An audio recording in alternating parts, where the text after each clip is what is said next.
Mbabaze akabazo gatoya mu ntega amatwi. Uyu mwana nta gitsina yagiraga ko mutasubiza?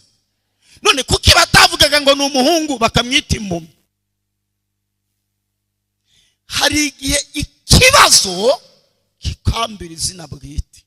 Ubwiza wagira uko bwangana kose, ubaye iwanyu ntusohoke iwanyu, wazapfira iwanyu nta rugo ubonye.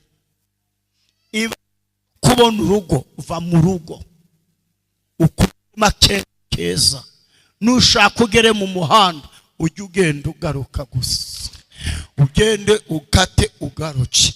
Uko byagenda kose iyo wageze mu muhanda uhura n'abakubona. Kuba uri mugufi Imana iguhaye amafaranga ntacyo bigutwaye, ni guha amafaranga ubugufi bwihorere.